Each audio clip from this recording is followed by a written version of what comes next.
Thanks for staying with us. So, Thursdays we like to bring in some fantastic guests just to co-host with the ladies. So today, our guest is an inspirational traveler, storyteller, a thrill seeker on a mission to motivate women to live their most audacious lives, living by her motto, the magic is in the doing. She's known for exploring the less traveled paths all around the world and has journeyed through over 80 countries across 6 continents, often solo, to encourage women everywhere to embrace the unknown. She recently completed a momentous feat, becoming the first woman to drive solo from London to Lagos, covering over 10,000 kilometers in 74 days to connect 2 of the places she calls home.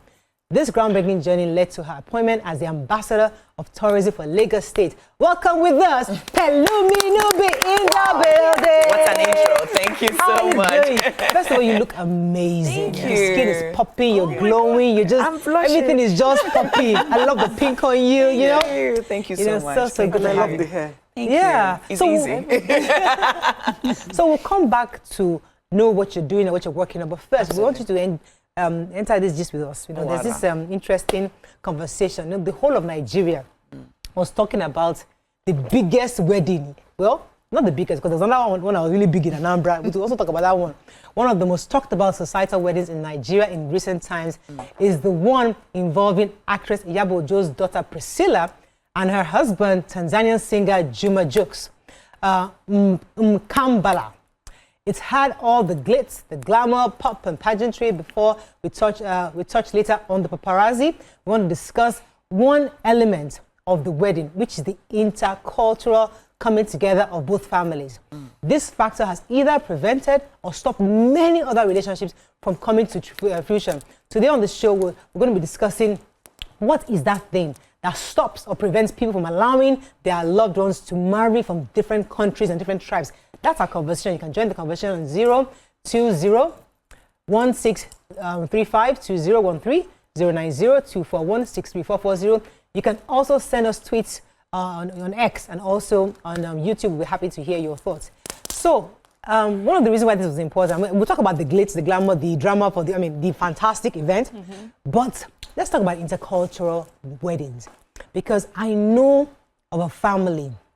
This happened years ago, and the girl wanted to marry an Irish man, and the father vehemently said it's not going to happen because he's from, I think, which state? I think it was either Ekiti or one of those hardcore states. He's like, this child was not, he was like, there's no way. How would he start letting his child go to Ireland? It doesn't make any sense. So he broke that wedding, and I remember he spoke to I was talking to my uncle, saying that was trying to advise him that he should let her go, and he put his foot down, and he broke that relationship. That's on one end. On the flip side, somebody else allowed their child to go to Tanzania. So you're thinking, well, how do we navigate these thoughts? What are the things that restrict families from stopping their children? Others encouraging it. Let me start with who? Nima. What are your thoughts on this interculture? Would you allow your daughter to marry from a different country? An Irishman, for example. One funny conversation happened between myself and my daughter. We were just watching. I was like, please, so in life, who would you like to marry? She said, Mommy, Chinese. Hey. I say, yeah. No. And you know how you don't like that with those people? She said, Mommy, there are ways and everything that they should like. I said, please, what's the conversation? I'm not doing again. Even for now, I'm not prepared for that kind of conversation yet. So I come from a background where my parents were our background was very sheltered. I imagine my sisters, when they came home with their different cultures and ethnicities, my parents flipped the first time. I saw my mom. When my sister brought one Eastern guy like this, my mother said, see, your grandfather forbade it to all your aunties that went there. They did not come back happy. They took their kids and kicked them out. And so they started giving us stories. And so they will invite her auntie who is still in court trying to get custody of her kids. They'll say, tell her, what's you see. She go talk her own. She will say no. So when my elder sister came and she brought somebody from Kwara, my father said, you see, he doesn't like to choose. Right now I'm thinking maybe he should have chosen for one of us. But you will call mom, he will tell you, is it your choice? Are you in love with this person? Once you say that's it, my father just gives you his consent. But my mom takes her time to tell you why you should not go that way. Who has suffered one thing and the other that went that way. And I'm thinking this particular instance that my father should have stood his ground on one of us, just in retrospect. But this particular time, the drama in my house was tough. Everybody was everywhere. Uncles had an opinion. The first daughter to married from Kwara, and everybody had an opinion. And I saw the way my sister stood her ground. If you people finish, I'm going to marry him. If I don't marry him, I will live in this house till I'm 40, I won't marry. And she used to threaten her, in my house, we get married when we should get married. Okay. I remember that conversation. So I'm not one who is open to it immediately, but I just want my children to marry and be happy. I want them to find good people. So that's the most important thing. That's important. Mariam, your thoughts? Yeah, so for me, of course, with marriage, I just think it's about the people, the person himself, themselves. And as long as the person is a good person, the person is kind, the person loves you, or you love the person, you know, the person has shown in his relationship with his family and friends and people that he really doesn't know, or as a girl, you know, how you relate with people also tells you about that person. So for me, I feel that that really should be the foundation. And I've always had that, right? But recently, and I think it has a lot to do with growing older, I'm seeing things and then I'm looking at things a bit differently. I used to wonder then when you have some adults insisting, no, you can't go here, you can't do this. And now I see that maybe the only problem was they would not give you the reasons why. But now you see the why. Yes, so but now when you can sit down and articulate the reasons why, I'm beginning to appreciate that sort of advice. So the advice not to say, we don't marry from here because we just don't marry from here.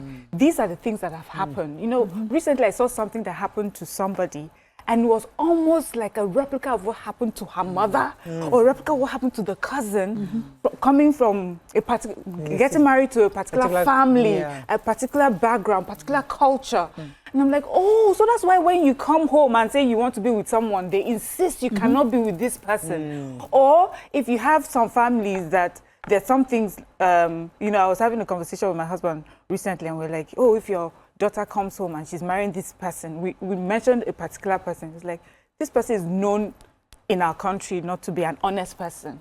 You know, the source of wealth is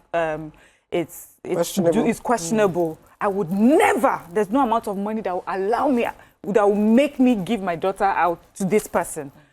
And, you know, somebody else, you know, before I would have, as long as they love each other, and you know, but now I understand why. Yes, you think about it because what happens is when they get married, there's life after the wedding. They get married, and then things start coming up. What do you then say, you know, to each other? So for me, intercultural, I love it. I love the difference in culture, the music, the food, and the fact that you now create a whole human being with different features and whatever, right? But you have to find out a little bit more about that person's culture, their beliefs, their values, before you make that step. But let me come to you, because you lived in London, or you live in London, and you have the multicultural state, obviously. Absolutely. And, you know, if you have a daughter or you fall in love with somebody from Afghanistan or Pakistan, like, is that something you would even consider? Yeah, absolutely. I think definitely there's a joy in having someone that understands your culture and you don't have to explain some jokes and there's, you know, they get it already, you know. But I think once you, especially me being a traveler, being able to experience different culture and people, you really see the similarities and the overlap as well. As much as we are different, there's lots of similarities that make us human. So fundamentally, I think there's some principles and values that each person have to consider. Like you said, after marriage, you have to stay with this person. Are they kind? Are they honest? Are they, you know, you can judge character in things. But I see why some people just want to go down the lane of, I know this person, this is my code, these are my people, you know. So it really depends on on your take. But I personally, you know. Interesting. My former boss, I mean, he divorced his Nigerian wife to marry an Indian woman. I mean, everyone was like, what in the bananas are you thinking? But today they're still together and they're pretty happy. So I get that. Waike, what are your thoughts on this intercultural? Well, it's funny you should ask me because my daughter is married to a white man. Yes, and is he pure British or is he mixed with something? He's mixed. He's half Australian and half Armenian, but his parents grew up in England, so he's a British citizen. he's British by birth. Yeah. So they seem happy. This year makes it 8-9 years that they've been married, you know. So, but there are cultural issues, like Differences. Yes, definitely with the families, with the because like with a Nigerian, when you wake up in the morning, the first thing you must do was greet people around you. You can't just walk into a room and not greet. But he is not like that, so he cannot understand. good morning. Good morning. You can be in the house, you will not say good morning. But me, I must, that good morning, You get it. I must hear it, and he must say it, you know. So he'll ask my daughter, I say, why do Nigerians always say, must Nigerians always greet? Yes, so Nigerians must always greet. When we are going out, I'm going out to Dagberry. Welcome back. my Dagberry. So, of course, there are huge cultural differences, but what it's training each other Yes. to accept and Yes. live They are by, tolerating. you know, so that what is happening is that they are sharing their cultures, Yeah. you know. Interestingly, Waike, somebody was telling me recently that the way a lot of Nigerians have jackpot, it's like most of our cultures and traditions are going to be lost eventually because many of them will start meeting Pakistanis and Lebanese and all these Asian countries. I mean, I know of a Nigerian who married a Chinese, and I'm wondering, how did you even Do you meet? know the children? They call them Blasians Because they're blended, They're yeah. black and Asian. So for me, that's what I love. That I love to see our African features. But we'll soon like diminish, don't you I think think? a lot of people do maintain those, like you said, I was brought up in the UK, but I speak Yoruba, so there are some things that can still be installed and Not if your husband, traditional not if your can be dad kept. is Lebanese. You might not. You might. No, I mean, like it can be amazingly, kept. you know, my sisters who married Yoruba, their kids speak more of Esako than my own kids who are both parents. Because I'm struggling to get my kids to... Nima, that's my niece, amazing Esako that she speaks. There's nothing we gossip in my language. She'll be the one interpreting. I met my cousin at Eid Fest, and I was shocked. She married Yoruba, I think Kwara also. And all our 4 kids, the code language is my language. So she wants to tell them something publicly because everybody's Yoruba in their father's house. She's speaking my language, and I was envious of her sitting back there. See the work that this one have finished with 4 kids. I have just 2. Every day, what does that mean? What does that even mean? You know, we're going up back and forth. So you can choose not to lose touch with your own. The only way I could speak my own language growing up here is because my mom was disciplined about it. I think discipline is what is key. So, okay, maybe I should rephrase my question. You know how Black Americans can try to trace their origins, and some of them get lost somewhere because it's hard to trace it. Our own children are going abroad. Many of us are jackpying. In the next 2 or 3 generations, many of them might not find out that their roots in Nigeria anymore because many of them have spread across the world. So that's my worry, that if we keep mixing up all the races, eventually you can't trace the Nigerian. It's not a bad thing. I'm just like, are we aware? Are we okay with this? Are we fine with the fact that the generations of Nigerians are going abroad are going to may eventually diminish our origin, our roots, and our ancestry? I don't think it's possible to diminish the roots because first and foremost, this is Nigeria. There are more Nigerians here than anywhere. Like all of you, Jackpa, there are still more Nigerians in Nigeria than anywhere else in the world. So our culture cannot diminish. What will happen is they may lose touch with their culture, which I think is unfair to them. They need to still know about their culture.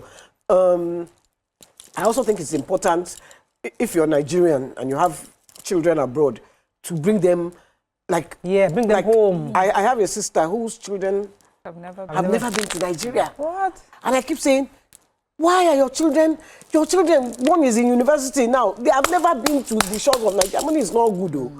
At least let them even experience it. So I think it's very important for, even if your father is Japanese, go to Japan and see what, you know, experience the different cultures, you know. I also think, you know, we should not lay too much emphasis on this culture, that culture.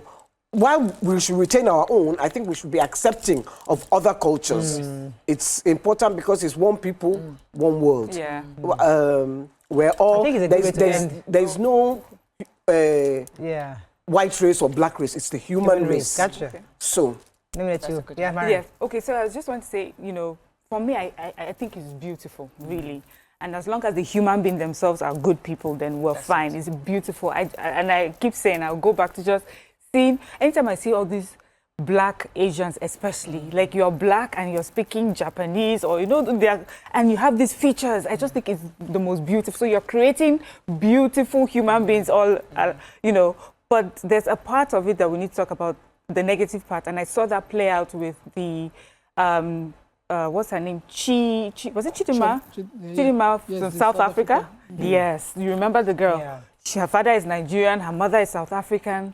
For me, I felt that was how you see culture play out in a way that did not benefit that girl. All of a sudden, they are telling her, you're not Reminding her. South African. You know, Yeah. you're not one of us. And all her life, that's all she has known. She speaks their language. She sounds like them. In fact, I think she looks a lot more like them. But thankfully, for her father's side, you know, we're able to embrace her. But still, I'm sure that thing must have, you know, that thing hurt her. How she was nationally disowned, you know. And so that's why I feel, that's when I say, now that I'm older, I'm more careful. So if I were to have someone to say, I want to marry a South African, I would do some investigations, because I have seen how you have treated someone on a national scale. That sometimes you get to a point where you say to this person, well, you're not really one of us. Let me go on a short break. I wanted to move on, but I think you just opened a new kind of one. It's a conversation worth having. But because I really want us to now dig into the Iyabo Ojo's daughter's wedding, because there's so many layers and so many lessons to learn from that entire. It happened a week ago, and the entire internet has been abuzz with this Was wedding. it a week ago? It seems Was like yesterday, because we keep seeing. last week Thursday, and between that time and this time, it's been going on and on. But there's so much to talk about on that. But when we come back, we'll unpack this a bit more. Stay with us. We'll be right back. Stay tuned. Your View will be right back. Thanks for staying with us. We're still discussing intercultural weddings, and we'll still talk about the Iyabo Ojo's daughter's Priscilla's wedding in a moment. But Mariam brought a part of this conversation, which I think is important for us to unpack a bit more, because we've seen in our country where an Igbo woman married to a Yoruba man is not allowed to run for office within her husband's state, because they will now remind her that, are you not from Anambra? Why are you coming to run for local government chairman in Ogun State? That kind of thing. And so they remind you that you're not part of us. So when your parents have that reasoning of, listen, don't go left, don't go right, it's not because they hate you or they don't want to be interculturally enlightened. It's because they can almost see ahead that it might be better and safer for you to stay within your own group. And I think it's something that we're talking about. Nima, want to It's say also something? was. Go ahead. It's also worse within families, when families have a bias towards your mother or father's side. When they bring those biases and say, because we do this thing in Isako, when I want to describe Miriam now, instead of calling her name out of respect, but now it's become a kind of thing of Jesus, Onai Jos, the woman from Jos. Okay. Onai London, you know, YK, you know, I'll use your area to describe you. If you have one public error you've done, I will even use that. So we have aunties that maybe they had a blouse mishap. They will call them the, you know, so those kind of descriptions stick to you. The woman from Jos that had a blouse mishap. There's a way they put it. The anti-blouse, you know, or something like that. And then your kids are growing up into inheriting those narratives. They unknowingly.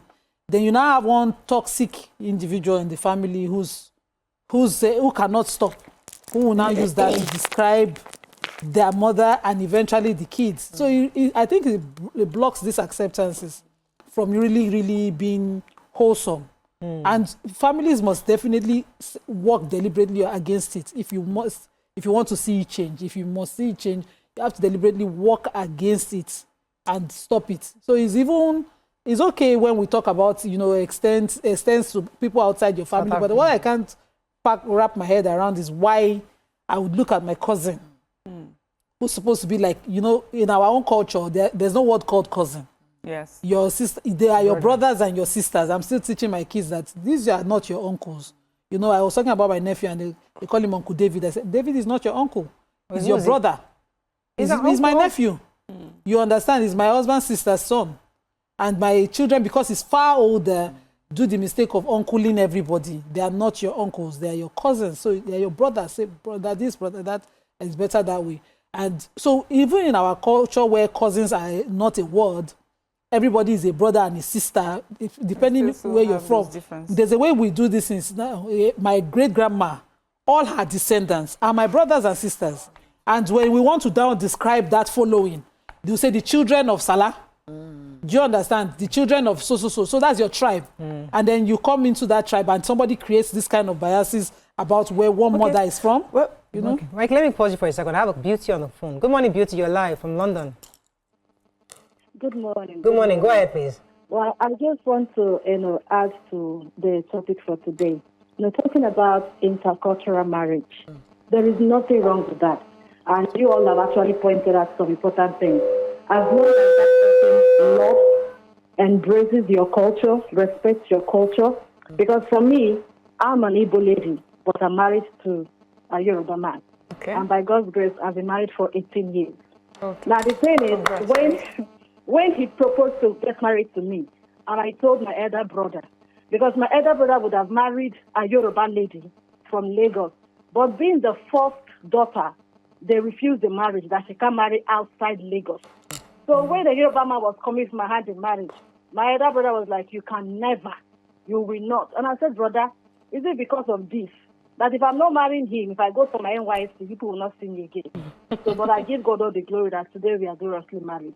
So yes, marrying intercultural, it should be practiced, and there is nothing wrong with that, as long as they respect and value each other's culture. Let me come. Thank you very much. Okay, Mike was saying something great. Yes, I was going to say, you see, we have to try and change the negative narrative, because, and it starts with every one of us. Let us change, because my nephew is married to an Igbo lady, and when she came into our house, nobody saw her as Igbo. We saw her as human. Yeah. You know, she is Igbo. She speaks, I don't know if she speaks so, but at least her father speaks the language. We had to have an Igbo wedding. It never occurred to me. But sometimes I would go through online rhetoric, and so how can Fela's grandson marry Igbo? So we are going to have Chukudi and Nicola Pokuti. What is that? You know, and I was like, come on, what's wrong with these people? Why are we negative? There will be negative comment. And when my daughter married Oyibo, hey, Fela's granddaughter has married Oyibo. Maybe that's what she wants. You that you don't like it, go and change it now. Could it be also for what people thought Fela stood for, or my mother was not full Nigerian. My mother's father was Nigerian, but her mother was half English, half quarter African American, quarter Red Indian. So they should go and beat Fela inside the grave now. Yeah. You know. Women suffered for intertribal marriages. I saw my auntie. She waited 18 years to see her sons. 2 boys. They were about 2 and 4 when the Igbo father decided that he was no longer interested, because his family wanted him to marry an Igbo woman. And my auntie thought, but we're already married and I have 2 kids. And so, you know, the way they'll go for December, the boys never came back. Never. So my grandfather used to make her story an example that I don't want to go and fight over there for kids. You know, if it was closer home, there's a way that they will block the gate of the family house, you know. But to cross the Niger and go and fight some things, our people suffered some of those things, and you must deal with it from those ends. It's important. One of the reasons the fears are not unfounded. One of the reasons why we have this show is to see the various perspectives. So there's the Waika perspective where it doesn't really matter. In some areas, they have history. So you can understand when somebody says, let's have a conversation before you just go ahead and start looking for a South African. You need to find the person. Saudi Arabia. What exactly? Not the man, not one weakling. Yes. So, Murayo, do you know that when you want to carry this thing, you are from Lagos, you married Ekiti. I'm sure it's against, in those days it was against anything. Wow. Ekiti must marry Ekiti. No, really? No. You, Miriam, that you are talking, you are from those states, and I married you are from Hausa, you married Anyway, we have to wrap up on this. The personalities, let's emphasize the man. Yes. in question. Yeah. A man whose mother can up and live with my 2 kids, I won't marry him because I will have too much trouble. But how would you? Yes, so that's the thing. How would you know?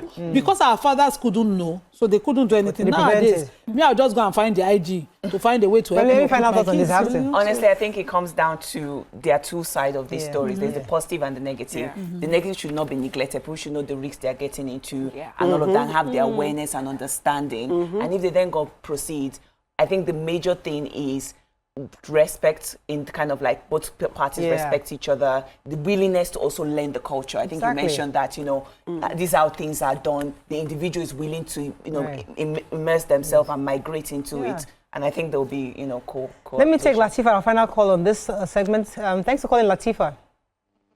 Good morning, ladies. Good morning. Good morning. Yes. Go ahead. Hello, can you Yes, guys very hear me? clearly. Go ahead. Can please. hear you. Just Okay, my Louder. opinion is that you can still marry the same tribe, the same language, Suffer, the yeah. same village. The guy Suffer. will still show you pepper. Yes. But for me, I just believe in love. Anywhere you find love, just pray and grace will cover you. That's it. fantastic. I think that's a perfect way. I That's a good way to end this honestly, segment. Well done. Perfect. You can, because it's your Your next very tribe that will give you the real problem. Absolutely. Okay, now, so we've talked about the tribe, the intercultural. Let's put that in a second. Now, Let's the talk about the fun part. wedding. Yeah. Priscilla's wedding, the lessons. And I said lessons because a lot of people watched it. And it opened some people's eyes. It made some people see things differently. I remember when Yabo Ojo came on the show, one of our callers said, for the very first time, I'm meeting Yabo Ojo because the Yabo Ojo we saw online, is from the woman that came on your view. We're like, is it the same person that, you know? So there are so many layers to this wedding. And I would really like Nigerians to call in, but let's go on a short break. When we come back, we continue this conversation. Stay with us. We'll be right back.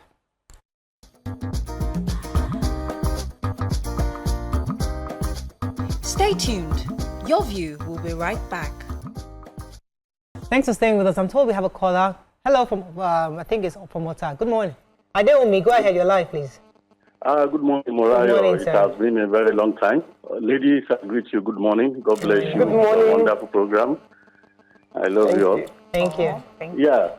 So your topic this morning, I just want you to understand that every tribe is dealing with because of their past experiences. I don't want to talk much about it. If you are experiencing people marrying other tribes and they are negative tribes, negative things, they will want to, they will not want their marry in that place again. I have so many experiences. No, I've not married, I didn't marry, I have people that have married either male or female, and their experiences are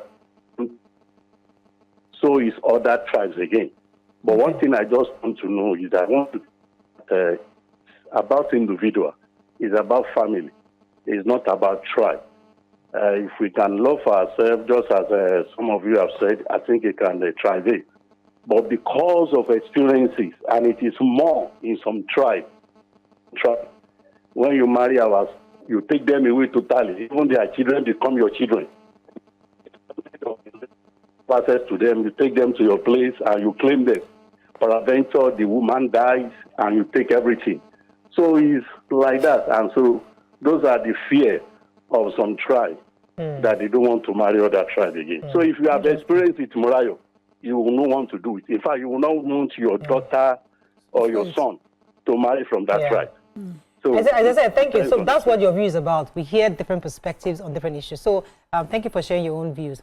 Marion, I'd like you to start with your wedding. What did you make of all the glitz, glam, the stories, Juma, Priscilla, the whole works? Do we have time? Yes. I'm giving you the floor. Beautiful wedding, beautiful Ashebi. So first of all, for the bride and groom, beautiful. They look well matched, and he seems really happy, and so does he. You know, I'd started watching them from when they had gone to Tanzania and they had met his family.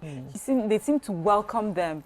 And there was a way that I thought Yabo Ojo also carried herself when she went there. She was not the usual Nigeria, we're here. She sort of stayed back, you know, and allowed that family to be, you know. And then when they came here, they showed them the Nigerians. I love the fashion. Like Nigerians, you people have now caused huge problem in the world. Global problem. Global problem. Now I'm reading some American people say they want to do Nigeria thing wedding.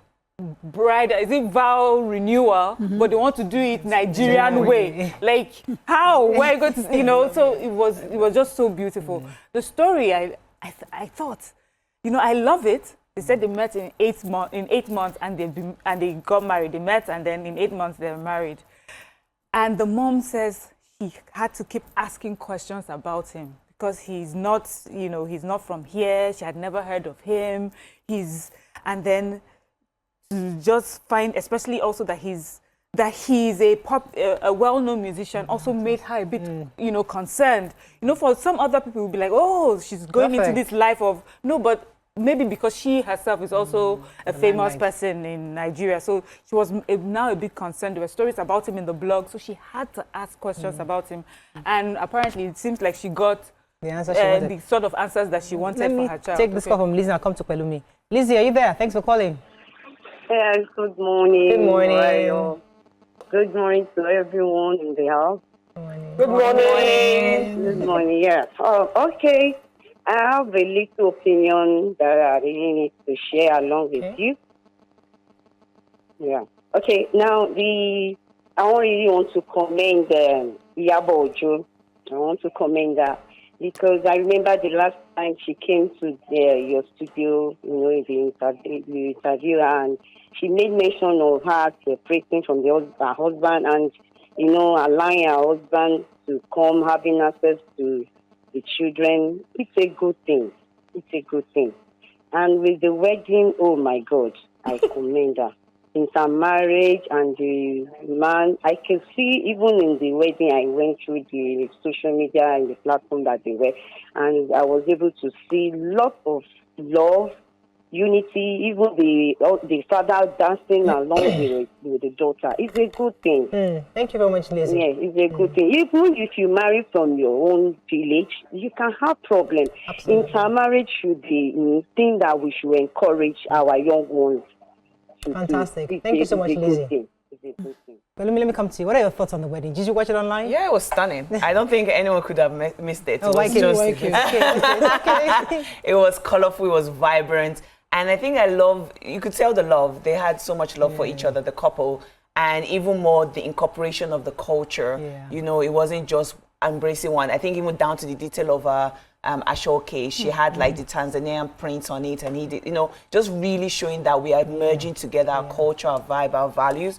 So I really enjoyed that. I really enjoyed seeing that. And it really sparked conversation, like you said, online. People were like, oh, really? I think people sometimes need that representation, seeing that it's possible for other people to find someone that maybe is not in their culture or, you know, their immediate surrounding and still fall in love. So that was quite, you know, really beautiful to see. Nima, let me come to you. What part of the wedding stood out for you?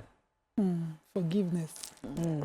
I must give it to you, but when you do things for your kids and it shows, everybody else, I just kept looking at her and you know how she allowed the father, you know, wedding is more about the father. Permission, all of that, the father's dance, how, you know, when they did the traditional, the Mommy Moya and all of that, and they sat together, I kept looking at Yabo. You know that the thoughts, they go far, but this I must do. I put my kids first. I prioritize my children, their happiness, their wholesomeness, you know, everything to protect their psyche. When a mother is focusing and prioritizing that, you can tell. Because Yaba is not a soft person. The one we saw here is not the one I know from following her on social media. So he's someone who knows how to play time, place, game. You know, some people are just, you know, very, very, there's a word my father always says, I use that word all the time. When somebody has wisdom of all of that. You said something about how when she went to Tanzania, the Tanzania culture is more Fulani. You saw the, Indian, I think all of that, and the way she carried herself. At that wedding, she did all of that for her daughter. There was no time for Pepe then. There was no time for all of that. Allow me to come she focused on that. Let me tell you what I experienced, and I'll come to you working in a moment. When I entered the wedding, when I entered that hall, I saw Iyabo in her slippers, wearing the same thing they were doing engagement. You know, usually for a Pepe them kind of, as you're entering the focus on herself. She first of all changed from the engagement outfit to a different outfit. She didn't do that. That same outfit is what she wore that outfit till almost the end, where she now changed to pink. So you could tell that she was being reasonable. Secondly, Polo was there and he was not there. You know, because of the personality of Iyabo Ojo. Who is Polo? Polo is the person she's dating. He's also very prominent. He's also very, he's a partner, just like Uncle Theo. He's a partner. But he wasn't very prominent because I think she also understood that this is my daughter's father's event, just as it is mine event. So his family event. So Polo was there, but me, I was in the front. I wasn't at the back, I was in front. So I know what was happening in front. He was there, but he was not there. He was there in his own small crew, hanging out with his people, but he was not so prominent to take over that I am the man here, I'm the one in charge. Nah, because when Polo wants to be, Polo can be loud. Polo got his own, he has his own crew. But his crew almost respect that, okay, this is their own family event. And I like the fact that as she played down herself, she was a mother on that day. And I saw that mothering part of her, and I'm wondering, is it the same person Nigerians know on social media? She knows how to this doesn't look real. I mean, she was there greeting everybody, going around, playing the regular role the average Nigerian woman would do. There's a word my sister uses. She says, who raised you? Who raised this speaking? Maybe when she wants to address a bad behavior. You know, with Iyabo, her mother raised a queen. That's the word. So you can be everything you want to be, flawed, crazy, everywhere. But when duty calls, you know how to be responsible. When she needs to be the mother of her kids, she doesn't become the actress at that point. She does not mistake it, you know. That wedding, I saw from one of the videos where she was helping the train coming. She was director at that point. She did not remember, as a slave mama, she's supposed to have changed, she have her own glam team, carry her up and down. But no, but this is about her daughter. This wedding is not her wedding. You know, some mothers don't know how to tell the difference. Your daughter's wedding, you're busy with your gele, all of that, you're distracted. It wasn't her wedding, it was her daughter's wedding, and she remembered that. She put the train together, the Nyolua and the girls that were dancing, and she was leading. I looked at that video, I was like, this woman just knows how to be a mother. She's a good mother. I'm going to go on a very short break, right? I'll come to you when I come back. So there are other angles. There's the angle of the father of Priscilla, the role he played. Some people say that him and Iyabo didn't say a word to each other all throughout. They don't have to. They sat down next to each other, but they didn't. I mean, I don't know. I can't confirm that. But what on the street is that Iyabo didn't say a word to him, but they were together. But he was there. He was there. The other angle, the role of a friend. Toyin Abraham played a huge role there. Friends. And also the entire event. Let's go on a very short break. When we come back, we'll open our phone lines for Nigerians to call in. Stay with us. We'll be right back.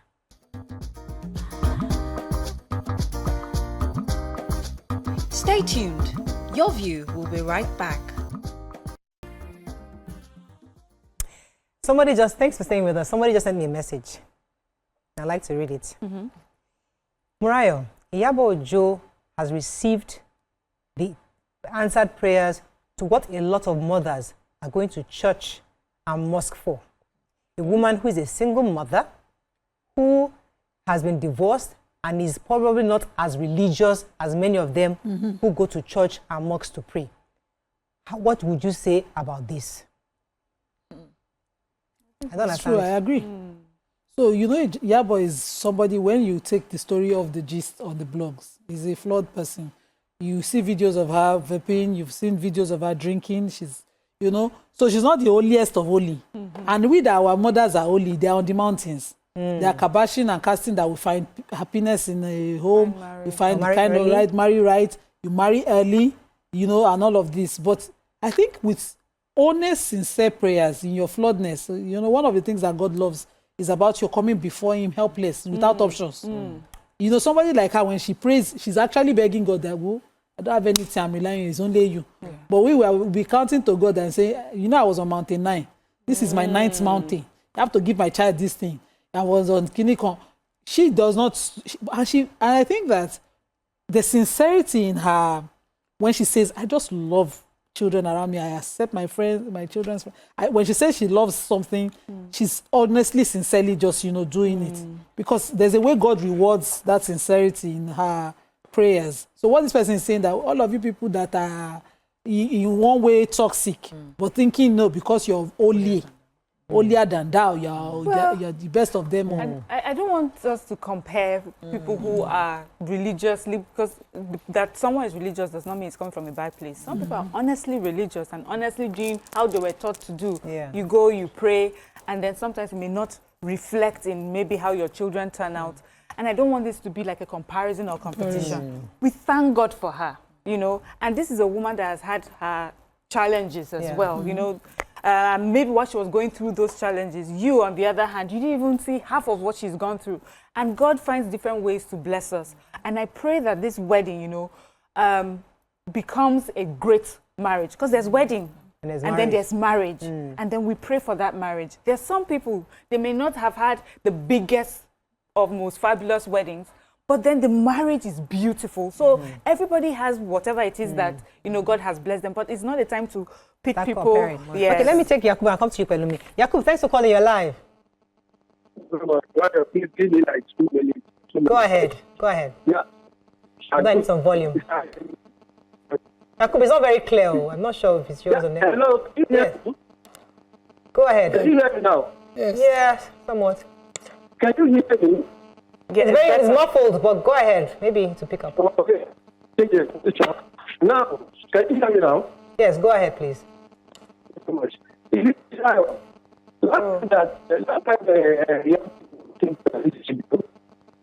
Jacob, I'm sorry. I really thought me to pick up. Maybe you should stop. The producers might try to call you back because obviously there's something you want to say. So maybe our producers can call you back. But let me come to you because, I mean, this person's message was interesting because their mother is a single mother. And a single mother in our own context or African context is not supposed to have this kind of happy ending. How we were raised. Stay in your husband's house. No matter what happens, just take it. Just take it like that because you are doing it for your children. But this woman was not happy. And one thing I don't know if there's any interview where Yabo has told us what happened with her and her first husband. I don't know. But the interviews I have seen, she was very mature not to give us the details unless there's somewhere else. The ones I have seen, she has never said this is what she just said. It didn't work out. She summarized it. It didn't work out. So we're not here dissecting. Oh, they did this. Oh, she did that. Or that happened. No, it just didn't work out. And then she moved on.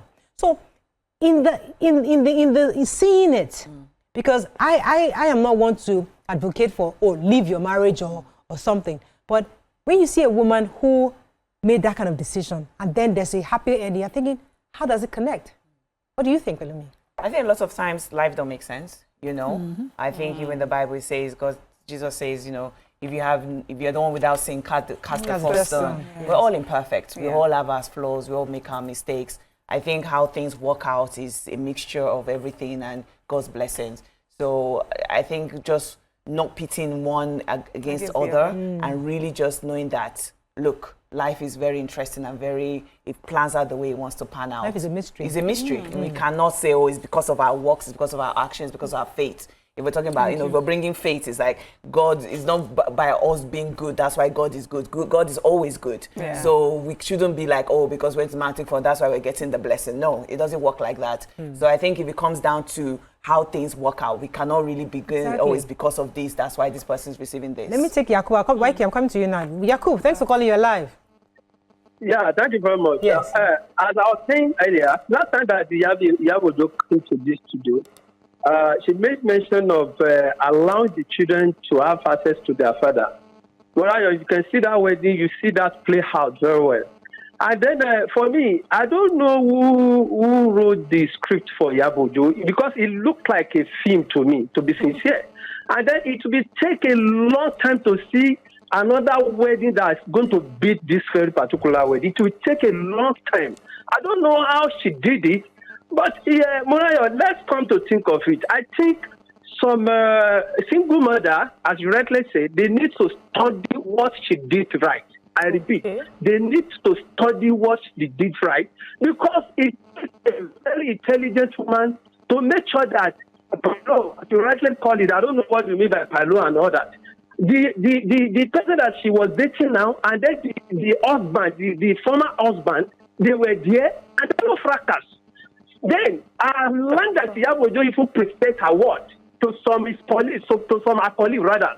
And then Morayo, let me tell you this: as we are seeing the good of that very particular wedding, I stand to be corrected. I watch it on social media. I still see some other things that, for me as a Muslim, I stand to be corrected, which I don't like. Let me point out one thing. She's supposed to present an award. Sister Yeni is there.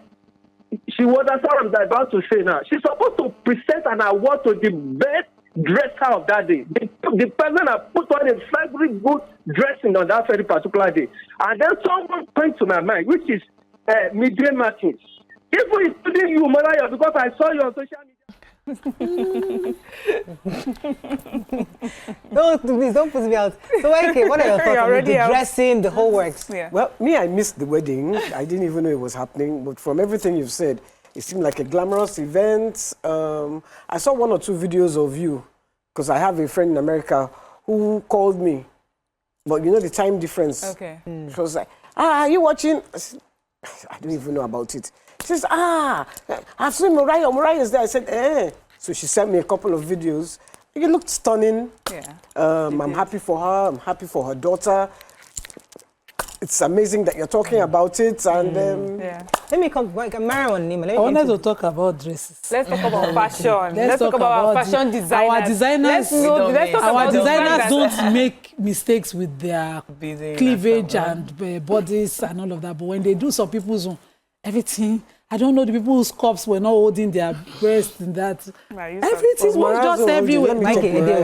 I want to watch. You know, Mariah is my MD. My pastor is I need watching, my please. job. Calm down. Mariah is my MD. I need my Please, I need your pastor's number. Let me I will hold my send it. reserve. I will reserve my comment on that There one. used to be a time in Nigeria when you are getting married, you travel abroad to buy your outfits, especially all the wedding dress. But that we're doing them here in Nigeria. Yeah. Oh, I feel so proud, you know, and I'm just waiting for how this will blow up.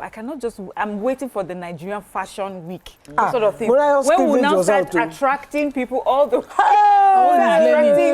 fashion designers, fashion enthusiasts from all across the world, they'll come to Nigeria to see our fashion designers showcase all their designs. I'm so proud of us. Honestly, our designs are just, beautiful. We need to diversify from the corset, though. The corset is corsetting, but can we try some others? And then we can know your body. No, Morale's own is even trying where these ones are. There were some people who could not. Are you looking at me? Why are you looking at me like that? Don't mind that. Know your body. Jesus. Know your body. Accept your body. If your body cannot body up, you need to change some of them. Just so that you want to show your waist, please don't show. Okay. Mariah has waist. Taylor should be able to tell you how your body will look in the style you have picked. If you pick a style that is meant for Miriam, whose body is our Mariah's body is not my body. Don't come and sew Mariah for me. You will not go wear that kind of thing. I beg. I wear fitted sometimes. But this fitted that were fitting. Me, my designer, my tailor, she knows I don't do cleavage. But unfortunately, because of the kind of wedding it was, she just felt she used her own initiative to go and do cleavage for me. And I was so upset. But because of the kind of person I am, I didn't try on the dress until the day of the wedding. Because I can't be trying on this kind of clothes. So on Thursday was when I opened the bag for the very first time. I'm like, what is this? It was too late to go and change it. So I had to manage it like that. But on the regular, I wouldn't wear that kind of outfit. Wow. This answer is for our pastor. Yeah, well, okay. That statement is for our pastor. It was a beautiful It's not. It was well done. She didn't go there carrying a break. That's not for me. That's not for me because you could have done like this. Maybe they sure, yeah. Okay, but when we go on a short break, we'll come back to find out what Pelumi is doing and see how we can, support her career. Stay with us. We'll be right back. Mikey.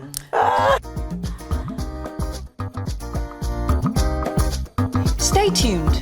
Your View will be right back.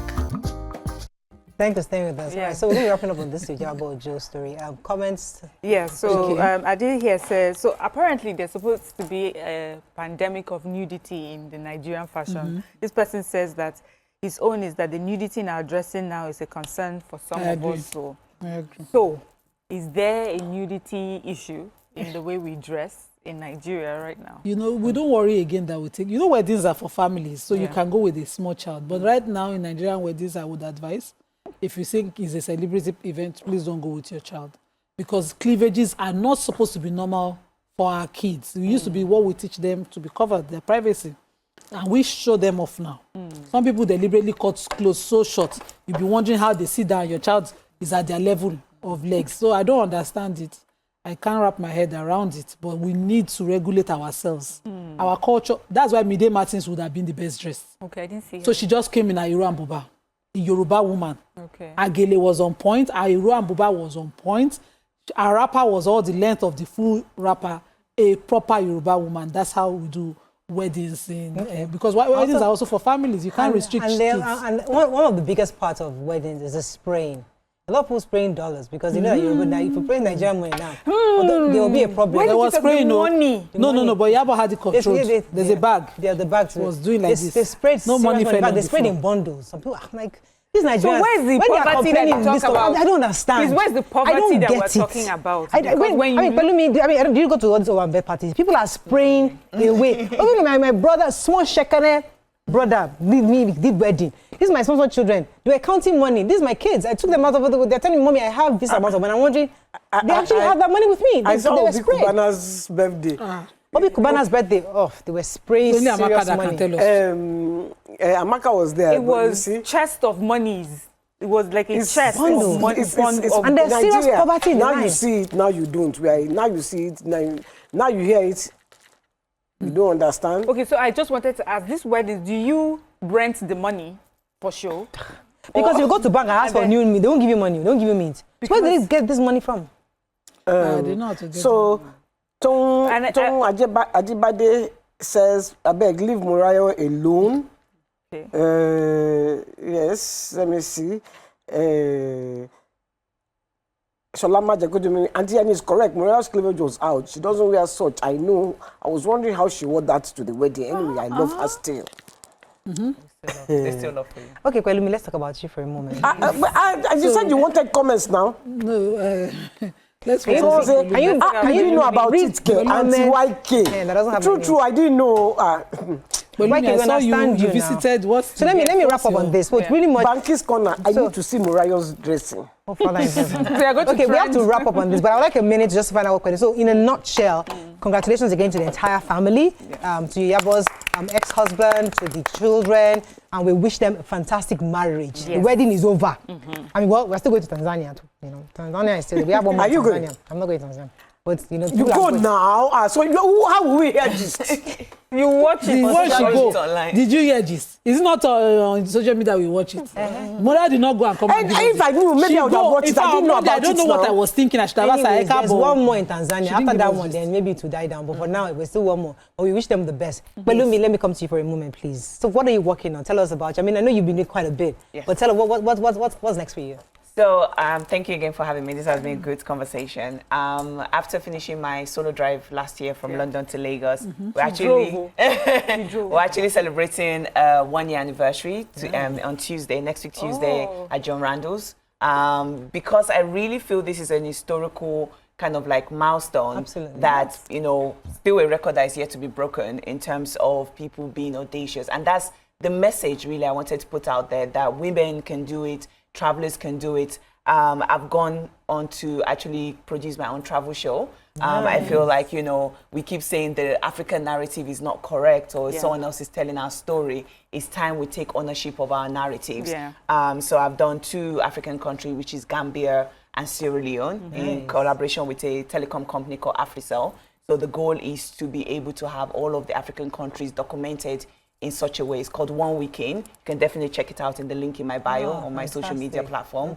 But yeah, just keep on encouraging people. I've gotten feedback from people saying that, post London to Lagos, they've gotten the motivation, the inspiration to go on their own adventures, to start new businesses, to, go back to school, and really just motivating the next generation, the girl child, that it's possible for you.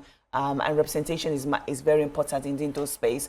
So really just pushing that narrative out there. The car you used, where is it? It's housed in John Randall Museum at Onike. Okay. I believe it's probably one of the most visited momentum in Lagos currently. People are constantly tagging me, going to visit it. So it's so incredible. I never thought at one point I will have something in a museum, like how does it work? Did you drive to Gambia? Sorry. No, I didn't. I didn't do the drive to Gambia. So, how does it work when you're doing this travel, do you have like mechanics with you? You just go and just hope on God? Hope on God, definitely. I think that was the challenge, really. It wasn't a crew. Usually for expedition like this, you go with a travel crew. You have someone, the mechanic, the chef, the road, the driver. Yeah. But the fact I did everything by myself. I was in that car by myself, documenting the journey, showcasing it on the social media platform. So you know what the carburetor, what the carburetor? Oh yeah, I know a lot about cars now. Yes, I think it's a skill that we should Do you have parents? I do have parents. What Both did they of them say are very well. when you decided to? I am blessed with my parents. I feel they have been my biggest cheerleader. Just really, I know after London's Lagos, a lot of people pulled me aside and like, if you're my daughter, I would have. So I'm so grateful because post London's Lagos, so many opportunities, doors have opened, and really just pushing that brand that I want. So they are my prayer warriors. They are constantly cheering me on. They are constantly being by my side. Well, most of us, we read stories about African countries not being safe. Yes, There's certain areas you have small terrorist groups everywhere, and you traveled. You traveled across these countries down here. Yes. How bad is it, really? Because I won't say how true. I want to say negativity sells. So again, about that narrative that is being pushed out, is we are constantly being separated from our people. The borders are detrimental more than they are, valuable in place.